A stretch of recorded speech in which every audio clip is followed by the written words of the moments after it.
अपनी जांघ उघारी के अपनी कही न जाय, की चित जाने अपना की मेरो जन गाय। नमस्कार दोस्तों, मैं अविनाश दास रेशनल कबीर यूट्यूब चैनल में आप सबका हार्दिक स्वागत करता हूं। साथियों, यदि चैनल को सब्सक्राइब नहीं किए हैं तो सब्सक्राइब जरूर करें, शेयर करके अपने सभी ग्रुपों में सभी मित्रों तक पहुंचाएं, बेल आइकन को प्रेस करें, ऑल नोटिफिकेशन ऑन रखें ताकि आपको हर नया अपडेट मिल सके। लाइक करें दोस्तों और कमेंट जरूर लिखें। मैंने अभी एक साखी आपके सामने रखी है, उस साखी का अर्थ मैं आपको बता रहा हूं। और साथियों, आज यह किसी किताब पर नहीं आधारित है, बल्कि यह स्वतंत्र वीडियो बना रहा हूं। जैसा कि मैंने शीर्षक में लिखा है, उसी के हिसाब से वीडियो का अर्थ आप समझिए। सतगुरु कबीर साहब ने कहा, अपनी जांघ उघार के अपनी कही न जाए, की चित जाना अपना की मेरो जन गाय। अपनी जांघ उघार के कहने का मतलब यहाँ ये है कि अपने घर की गोपनीय बात, अपने अंदर की इज्जत, अपनी मर्यादा खुल करके कोई नहीं कह पाता, लेकिन वो जानता है, अपनी कमजोरियों को जानता है कि यह मेरी कमजोरी है, यह मेरे लिए नुकसानदायक है, ऐसा वो जानता है। पूर्वाग्रह के कारण दोस्तों क्या होता है कि आदमी जानने के बाद भी अपने विचारों को बदलने के लिए, अपने विचारों के उन अंशों को ठीक करने के लिए तैयार नहीं होता। यद्यपि वह यह जानता है कि यह विचार मेरे लिए नुकसानदायक है, मेरे कौम के लिए, मेरे पीढ़ियों के लिए नुकसानदायक है, वह सब कुछ जानता है, लेकिन उसको बदलने के लिए तैयार नहीं होता, बल्कि उस पर पर्दा डालता रहता है। ये आपने देखा होगा। सतगुरु ने कहा, की चित जाना आपना की मेरो जन गाय। उसका दिल तो जान ही रहा है कि ये बात ठीक नहीं है, ये आचरण ठीक नहीं है, ये विचारधारा ठीक नहीं है, उसका दिल जान रहा है, लेकिन जो है लोगों के सामने एक्सपोज नहीं करता, दूसरे को एक्सपोज करना पड़ता है। आज दोस्तों ब्राह्मणवाद की यही स्थिति है। जो आदमी अपने को ब्राह्मण कहता है, उसको लगता है कि हमारे धर्म ग्रंथों में भी जो भी लिखा है हमारे फायदे के लिए लिखा है, शूद्रों के नुकसान के लिए लिखा है, स्त्रियों के लिए नुकसान के लिए लिखा है, लेकिन हमारे फायदे के लिए लिखा है। लेकिन मैं अभी अपने सभी ब्राह्मण मित्रों को, जो भी सुन रहे हैं, इस वीडियो को देख रहे हैं, सभी मित्रों को मैं कहना चाहूंगा कि शूद्रों का तो कम नुकसान है, इससे सबसे ज्यादा नुकसान ब्राह्मणों का है। दोस्तों कहते हैं ना, चोर चुराई तुमड़ी रे, जल में रहो छिपाए, ज्यों ज्यों दाबे त्यों त्यों उछले, ऐसे करम दबाए न जाए। एक कविता है। एक चोर जो है, तुमड़ी का मतलब होता है तुमा, जो लौकी होता है ना, लौकी को सुखा करके उसके भीतर के सारा मटेरियल निकाल दिया जाता है। पुराने जमाने में हमारे संत ऐसे करते थे, और उसमें रखते हैं पानी, बढ़िया ठंडा पानी रहता है, अच्छा से धोते रहते हैं, वो सड़ता भी नहीं है। उसी को तुमड़ी कहते हैं दोस्तों। तो तुमड़ी को जो है अगर पानी में छुपाना चाहेंगे, पानी में दबा करके छिपाना चाहेंगे, तो वो जो है ना, जैसे जैसे दबाएंगे वैसे वैसे, क्योंकि हल्की होती है वो ऊपर की ओर उछलती है। इसी तरह दोस्तों अपनी जांग उघाड़ के अपनी कही न जाए। जो बात सच है पर्दे के अंदर उसको खुल करके बोलना चाहिए और जो है स्वीकार करना चाहिए। पूर्वजों की गलती है तो स्वीकार करना चाहिए, अपनी गलती है तो स्वीकार करना चाहिए। गलती को स्वीकार करना और आने वाले समय में उसको सुधार करना, यही विकास की उन्नति का रास्ता है, यही प्रेम का रास्ता है, यही सच्चा धर्म का रास्ता है। लेकिन इस रास्ते को छोड़ करके हमारे ब्राह्मण मित्र खास करके कुछ लोग, सभी लोग नहीं, बहुत से ब्राह्मण तो मैदान में उतर गए हैं बुराइयों के खिलाफ और हमारे साथ हो लिए हैं। कुछ ऐसे हैं जो लाग लपेट करते हैं, देखो इसका ये अर्थ नहीं होता है, इसका वो अर्थ होता है। साथियों, संस्कृत की किताबों का पढ़ना तो बंद हो गया है, आम जनता पढ़ती नहीं है। पहले पढ़ना नहीं जानती थी, अब पढ़ना जानी है तो विज्ञान टेक्नोलॉजी को पढ़े कि आपके संस्कृत के अड़म बड़म को पढ़े, उसके पास टाइम नहीं है। अपने उन्नति के लिए पढ़ाई कर रही है। हाँ, लेकिन कुछ लोग ऐसे हैं हमारे साथी जो संस्कृत को भी पढ़ करके सुनाते हैं ताकि षड्यंत्र को अच्छी तरह से समझा जा सके, जालसाजी को अच्छी तरह से समझा जा सकते, जिसको धर्म कहते हैं, खासकर हिंदू धर्म कहते हैं। उसको मैं तो अपनी भाषा में एक शोषण तंत्र से अलग कुछ भी नहीं मानता। बहुसंख्यक जनता को कैसे शोषण किया जाए, कैसे दबा कर रखा जाए और कैसे नाजायज तरीका से उससे फायदा उठाया जाए, इसके लिए ये तंत्र जो है किसी जमाने में हमारे पुरखों के खिलाफ स्थापित किया गया था, जो आज जो है हमें लगता है कि यह कोई धर्म है। धर्म वर्म कुछ भी नहीं है, शोषण तंत्र के अलावा, साजिश के अलावा। जहां अधिकतम लोगों को पीढ़ी दर पीढ़ी निचले पायदान में रखने के लिए प्रावधान हो, उसको हम धर्म कैसे मान सकते हैं? कहते हैं तेली है तो तेल पेरना चाहिए, कलार है तो दारू बनाना चाहिए, चमार है तो जूता बनाना चाहिए, कोल है तो मिट्टी खोदना चाहिए। अभी एक दो पंचवर्षीय पहले जब अटल जी प्रधानमंत्री थे तो दोस्तों इन लोगों ने क्या किया था, अटल परिसर खोला है गांव गांव शहर शहर में। अब उसमें क्या है बताऊं? उसमें है धोबी का दुकान, नाई का दुकान और किसका दुकान। उनको लगता है हमारे लिए बड़ी राहत की चीज आ गई, हमारे लिए दुकान बना के दे रही है सरकार। लेकिन दुकान बना के नहीं दे रही है, आपको जिस जाति के मानती है सरकार उसी जाति में बांध कर रखना चाह रही है। नाई हो तो बाल बनाते रहो,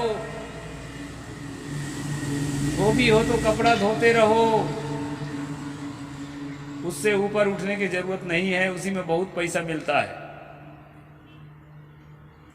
अहीर हो तो दूसरे के गाय बछिए चराते रहो। कई लोग कहते हैं अरे अहीर तो छतरी होता है, खासकर हमारे यूट्यूबर योम यादव जी, हमारे भाई। लेकिन दोस्तों मनुस्मृति में मैंने पढ़ा था कि अगर कोई ब्राह्मण 3 दिन तक दूध बेच ले, ये गाय का दूध दूह ले 3 दिन तक, तो 3 दिन में वो ब्राह्मण नहीं रह जाता, वो जो है शूद्र हो जाता है, केवल 3 दिन में। और जो जीवन भर गाय का काम, भैंस का काम करता है, उसके प्रति इन स्मृतिकारों का, वेदांग के लेखकों का क्या मत होगा आप समझ सकते हैं। मैंने आपको मनुस्मृति के स्ट्रीम में इसी चैनल पर बताया है, पन्ना खोल खोल करके, कि 10 हत्यारा के बराबर 1 तेली होता है पापी, और 10 तेली के बराबर 1 कलार होता है पापी। और 10 कलार के बराबर एक वेश्या होती है पापी, और 10 वेश्या के बराबर एक शूद्र राजा होता है पापी। ये पाप की जो मात्रा है ये मनु ने लिखा, यानी बिना किसी पाप कर्म किए ही आप पापी हैं, जन्म लेते ही आप पापी हैं। और इस पाप से उद्धार पाने के लिए रास्ता यही है कि भगवान ने जिस जात में जन्म दिया है उस जात के लिए जो कर्म निर्धारित है, चातुर्वर्णम मया सृष्टम गुण कर्म विभाग सहा, गुण और कर्म का जो विभाग आपको जो बंटवारा दिया है परमात्मा ने, कृष्ण परमात्मा ने, एक फर्जी परमात्मा पैदा कर लिए ताकि उसके मुख से ऐसी बात कहला दें कि जनता उसको स्वीकार कर ले। और दोस्तों उसको स्वीकार करके उसी में बंधा रहे पीढ़ी दर पीढ़ी, ऊपर उठने की कोई जरूरत नहीं है। ऐसी विचारधारा को ढोने वाले हमारे ब्राह्मण साथी आज जो उसके तर्क लगाते हैं, कई लोग कहते हैं कि नस्ल भेद और काले गोरे के रंग भेद पश्चिम के देशों में भी है, था, आज भी है। तो भेदभाव तो दुनिया का स्वाभाविक लक्षण है। यहाँ तक आचार्य प्रशांत जैसे, जिसको लोग विवेकी समझ बैठे हैं, ऐसे अविवेकपूर्ण बात करते हैं कि पूरे दुनिया में भेद है, उसी प्रकार भारत में भी भेद है। ऐसे लोगों को मैं बताना चाहता हूं कि भेद तो है देशों में विदेशों में, इस बात को हम भी देख रहे हैं। जिस दुनिया में आप हैं उसी दुनिया में हम भी हैं। लेकिन धर्म की किताब जस्टिफाई भेद को नहीं करती है, ना ईसाइयों की किताब ना मुसलमानों की किताब। बुरी बातों को जस्टिफाई नहीं करती है, मानवता को जस्टिफाई करती है। और आपकी किताबें जो है बुरी बातों को जस्टिफाई करती है। उनके यहाँ सामाजिक बुराई है, आपके यहाँ धार्मिक बुराई है। इसलिए जो भी ओबीसी का आदमी जागेगा, एससी एसटी का आदमी जागेगा, वो कभी भी अपने आप को हिंदू नहीं समझ सकेगा और आपको माफ नहीं करेगा, ऐसे षड्यंत्र बनाने वालों को, ना आपके पूर्वजों को माफ करेगा। तो उस दिन क्या होगा? जागते जा रहे हैं लोग, जागते जा रहे हैं। ऐसा नहीं है कि नहीं जाग रहे हैं, हम लोग मेहनत करते हैं तो निष्फल नहीं है। बहुत लोग इसका फायदा उठा रहे हैं, सच्चाई की ओर चल रहे हैं, झूठाई से निकल करके, अंधेरा से निकल कर प्रकाश की ओर चल रहे हैं। तो साथियों, जो भी ब्राह्मण साथी सुन रहे हैं, मेरे इस वीडियो को देख रहे हैं, वो ये जान लें कि ये षड्यंत्र के जो है खंडन करने से, ये षड्यंत्र की निंदा करने से ही देश की भलाई है और आपकी अपनी भलाई भी है। नहीं तो बहुसंख्यक जनता के नजरों से आप गिर जाएंगे। उस पर जितना आप जो है पर्दा डालें, जितना छिपाने की कोशिश करें, इसका ये अर्थ नहीं होता। अभी जो है ताड़न शब्द के अर्थ पर बहुत विवाद हुआ कि ताड़न का अर्थ देखना होता है, प्यार से देखना होता है, ताड़न का अर्थ शिक्षा देना होता है। बहुत लाग लपेट किया गया। लेकिन दोस्तों, सच्चाई को छुपाया नहीं जा सका। जनता धीरे धीरे जानने लगी कि ताड़न का अर्थ जो है मारना, पीटना, प्रताड़ना ही होता है। इसी प्रकार जो वाल्मीकि रामायण में मांसाहानी लिखा है, राम जी को, सीता जी को मांस खाते हुए जहां प्रदर्शित किया गया है, वहां मांसाहानी का अर्थ जो है टीकाकार ने लिखा है राजोचित भोजन। जबकि स्पष्ट शब्दों में मांसाहानी लिखा है, मांस का बहुवचन है, तो उसका अर्थ बदलने से नहीं काम बनेगा, उसको स्पष्ट करने से काम बनेगा कि उस जमाने में, जिस जमाने में किताब लिखी गई है, उस जमाने में सब चीज खाया पिया जाता था, आम आदमी खाती पीती थी, खाता पीता था, इसको बुरा नहीं माना जाता था। जमाने के हिसाब से वैसा लिखा गया है। आज के जमाने में यदि वो उचित नहीं है तो उसको अनुचित ठहराया जा सकता है। अब पत्थर के लकीर खींच के चलते हैं कि नहीं अरे भगवाने थे, वो सर्वज्ञ थे, त्रिकालदर्शी थे, तो ऐसी गलती कैसे कर सकते थे। दोस्तों, दुनिया में कोई त्रिकालदर्शी नहीं होता है। झांसा दे सकता है लेकिन दुनिया में कोई त्रिकालदर्शी नहीं होता और न कोई भगवान ईश्वर परमात्मा होता। ये जो है आम आदमी को उल्लू बनाने के लिए भगवान के द्वारा ऐसी वाणी कहलवाया जाता है, जैसे राम के द्वारा कहलाया गया कि पूजिए विप्रशील गुणहीना, शूद्र न गुणगन ज्ञान परवीना। ब्राह्मण जो है सब प्रकार से आचरण भ्रष्ट हो तब भी उसके चरणों की पूजा करो। और ये ओबीसी लोग कितना भी ज्ञानवान हो लेकिन उनके ज्ञान की कोई गिनती नहीं है। शूद्र न गुणगन ज्ञान परवीना। तो इस प्रकार जो है भगवानों की उत्पत्ति किया जाता है। श्रुति स्मृति ममैव आज्ञा यस्ताम उल्लंघ्य वर्तते, आज्ञा द्रोही आज्ञा छेदी मम द्रोही मद भक्तोपि न वैष्णवः। ये विष्णु के मुख से कहलवाया गया लेखकों के द्वारा कि ये श्रुतियां मनुस्मृति और तमाम पराशर स्मृति और बहुत सारी स्मृतियां ये मेरी ही आज्ञा है, परमात्मा कह रहा है। इसका उल्लंघन करके जो बरतता है, मतलब व्यवहार करता है स्मृतियों के नियम का उल्लंघन करके, वो क्या है, वो आज्ञा का उच्छेदन करने वाला मेरा द्रोही है, परमात्मा का द्रोही है, और जो है वो वैष्णव नहीं है और मेरा भगत नहीं है। इस तरह से दोस्तों श्लोक बना बना करके बदमाशों ने धर्म ग्रंथों में शामिल किया। अब उसको हम जो है पत्थर का लकीर और बाबा वाक्यम प्रमाणम, परमात्मा का वचन कह करके और जनता से मनवाना चाहते हैं कि तुम वाल्मीकि हो, तुम जो है सफाई कर्मी पीढ़ी दर पीढ़ी बनने के लिए तुमको जो है परमात्मा ने बनाया है। देखो हमारी स्मृतियों में लिखा है, हमारे धर्म ग्रंथों में लिखा है।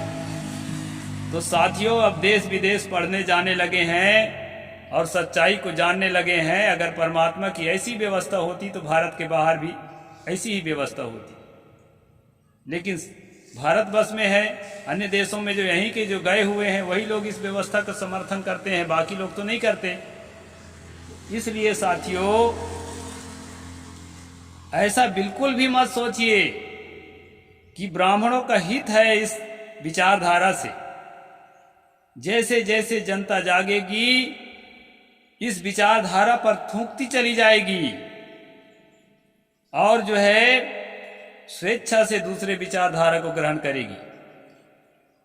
जनता सदा बेवकूफ ही रहेगी, उसको बेवकूफ बनाकर ही रखा जा सकता है। ऐसी सोच यदि आप सोच रहे हैं तो आप बहुत बड़े गलतफहमी में हैं। इसलिए ग्रंथों से और कम्युनिटी के अंदर से और व्यवहार से ऐसी बुरी बातों को बाहर करें और सब मिलकर के एकता, समता, मानवता, बंधुता और न्याय के रास्ता पर चलें। यही रास्ता सतगुरु कबीर साहब ने हमें दिखाया था। कोई हिंदूगिरी करने का रास्ता नहीं दिखाया था। मुस्लिम और ईसाई तो थे ही नहीं, तो उसका रास्ता दिखाने का सवाल ही नहीं है। कुछ लोगों को यह भ्रम है कि कबीर साहब जो है हिंदूगिरी करना सिखाए हैं हमको। तो हिंदूगिरी यही होता है दोस्तों, मनुष्य को मनुष्य न समझना, नफरत करना अपने ही लोगों से, इसी का नाम हिंदूगिरी है। और ये चीज कबीर साहब कभी नहीं सिखाते थे। वो हमेशा कहते थे प्रेम के रास्ता पकड़ो, प्रेम न बाड़ी उपजे, प्रेम न हार बिकाए, राजा प्रजा जही रुचे शीश दे ले जाए। और भी बहुत सारे हैं। कबीर यह घर प्रेम का, खाला का घर नाही, शीश उतारे भूई धरे तब बैठे घर माही। समर्पण का रास्ता है, प्रेम का रास्ता है, विनम्रता का रास्ता है, अहंकार का रास्ता नहीं है। अरे मैं इस जात का हूं, मेरे सामने तुझे ये करना पड़ेगा, तू इस जात का है। ये कबीर का रास्ता नहीं है, ये बदमाशों का रास्ता है। अब अगर आप बदमाश हैं, इस रास्ता को स्वीकार करते हैं, तो आप ट्रोल किए जाएंगे और आने वाली पीढ़ी आपको जो है क्षमा नहीं करेगी। इस बात को बताने के लिए मैंने इस वीडियो बनाया है। और जो है हम सबको चाहिए कि हम जो है कोई आवेदन पत्र दे के ब्राह्मण घर में थोड़े जन्मा है तो वो नफरत का पात्र हो जाएगा। वो नफरत का पात्र इसलिए हो जाता है कि इस गंदी आइडियोलॉजी को ढोने लगता है और जनता को ढोने के लिए बलात् विवश करने लगता है। कोई ब्राह्मण नफरत का पात्र नहीं है, हमारे जैसा एक आदमी है, कोई शूद्र नफरत के पात्र नहीं है। ये किताबों की गंदी जो आइडियोलॉजी है इसके कारण ऐसा लगता है, हमारे दिलो दिमाग में लगता है कि ये धर्म की बात है इसलिए इनको हम नफरत करें। इसलिए दोस्तों मनुष्य केवल मनुष्य है। सदगुरु कबीर साहिब ने कहा है, मानुष तेरा गुण बड़ा मांस न आवे काज, हार न होते आवरण तो चन बाजन बाज। मनुष्य अपने गुणों के कारण, अपने आचरण के कारण, अपने ज्ञान के कारण और अपने पवित्र कर्मों के कारण संसार में महान होता है। किसी भी प्रकार किसी घर में जन्म लेने मात्र से महान नहीं हो सकता है। और इस रास्ते पर आज भारत की जनता चल पड़ी है, ये बड़ी खुशी की बात है दोस्तों। इसलिए जो है अधिक से अधिक लोगों तक वीडियो पहुंचाएं और जो है सब्सक्राइब करें, लाइक करें और चैनल को प्रमोट करें। साहिब बंदगी, जय जोहार, जय भीम, जय भारत।